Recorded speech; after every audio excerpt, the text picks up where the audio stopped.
In a Violent Nature is a very strange movie. I'm sure if you saw anyone talk about this film, you know it's a slasher film from the perspective of the slasher, but it's really from the perspective of the slasher. It's a very out there movie, and I think more people should check it out. There is a very standard Friday the 13th-esque slasher story happening in this film, but we don't follow it at all. We follow this killer named Johnny as he walks and kills and walks some more. To me, a creative premise goes a long way. If a film subverts my expectations and does something so out there and really bombastic, I'm immediately intrigued. And I think the premise of this film is not only really cool, but it's also executed very well. Despite the fact that the film is mostly silent with no score of any kind and minimal dialogue, the film rarely ever feels boring. I thought it was really amusing seeing the other side of a stereotypical slasher film. Most of the time we don't get to see Jason or Michael sneaking around or spotting their next kill. For most of those franchises, we watch from the perspective of the victims. And there are scenes in A Violent Nature where we focus on this group of young adults, but you can still see Johnny in the background being a little silly goose.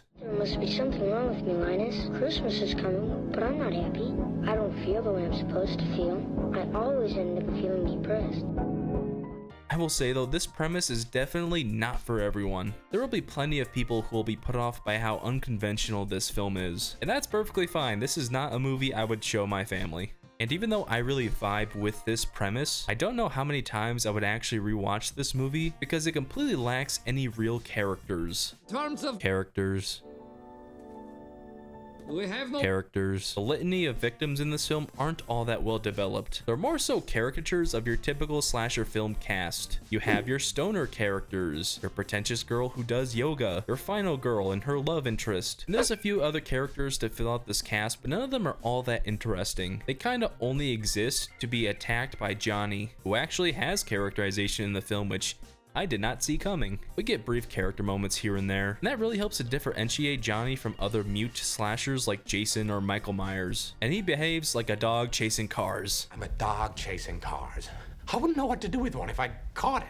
One moment he could be stalking this one person, but then gets distracted by a closer, more vulnerable victim. Also, his design helps to separate him from other horror villains. I love the old firefighter mask and the different weapons he uses. The chain hooks in the axe are friggin' awesome. And the other characters drop little lore bombs about Johnny and how he came to be, hinting at a greater story that is happening outside of this individual film. It feels like we're seeing a little sneak peek of all the devastation Johnny has unleashed in this area. I find this style of storytelling really fascinating, and I want to say Rye Barrett does a really good job as Johnny. His physical performance is really well done. If we ever get another Friday the 13th film in the future, I'd say give him a shot. He'd be a really good Jason, but that's never gonna happen. Seems like there will never be another Friday the 13th movie. But at least we got Jason and multiverses.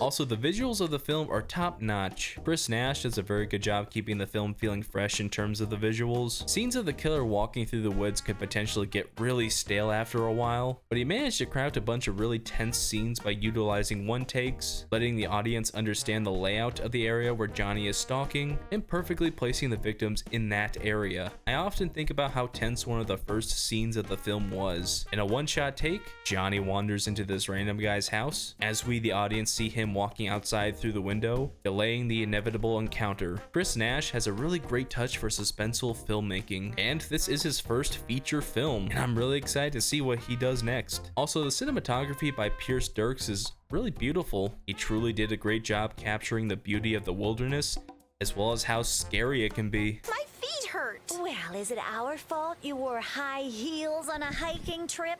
At least I try to look feminine.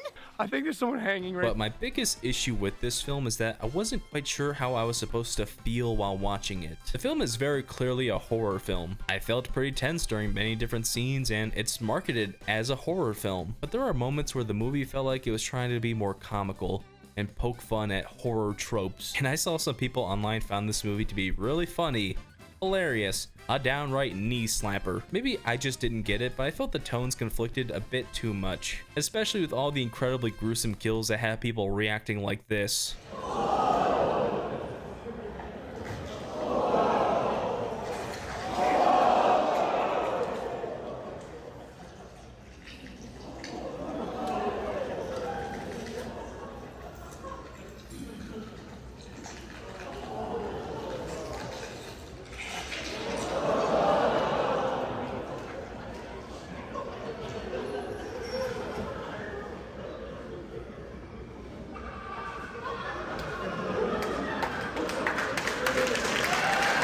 And speaking of those kills, my oh my, are they something. I heard people talking about how brutal they were, but I was not prepared for some of the stuff I saw in this film. Absolutely amazing practical effects. I can't get into specifics without dipping into spoilers, but there is one kill in particular that really stuck with me. If you saw the movie, you know what I'm talking about. I mean, I blink and I still see it. It may be an all-time horror kill, but my absolute favorite part of this film is something people don't usually think about. In a movie with exciting kills and gorgeous cinematography, my favorite part was the sound design. In a Violent Nature isn't just a movie about a slasher, it's slasher ASMR. Hey, baby.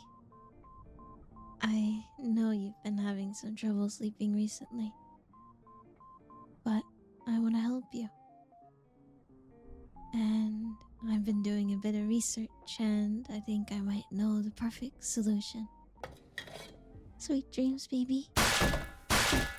But seriously, the sound design makes this film so intense. The sound of Johnny's footsteps, the distant conversations of the other characters, and the ambiance of the wilderness all help to immerse the audience into this film. And the sound design is actually important to the film, especially towards the end, because certain sounds are used to indicate certain things to the audience. They actually become important to the storytelling. If you're on the fence about watching this film in theaters, I definitely suggest doing so, if only because of the sound design, or at the very least, watch it with headphones whenever it comes to streaming. You're gonna die! Because, again, this film won't be for everyone. It's a niche film of a niche genre. I do highly recommend anyone who is curious to go to the theater and watch the film for yourself. With some of the recent Hollywood flops, the conversation around the lack of original films is starting to crop up again.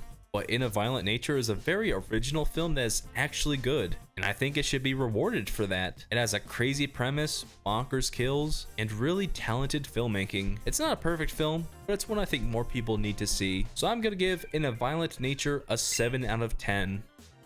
If you enjoyed this video, why not hit that subscribe button so you never miss a new video from me. And if you want to watch another video, you can click here to watch my review of another 2024 film, Frogman, or you can click here to watch a video that YouTube picked out just for you. Yeah, those are two good videos. You should click on one of them. You'll have a good time, I promise.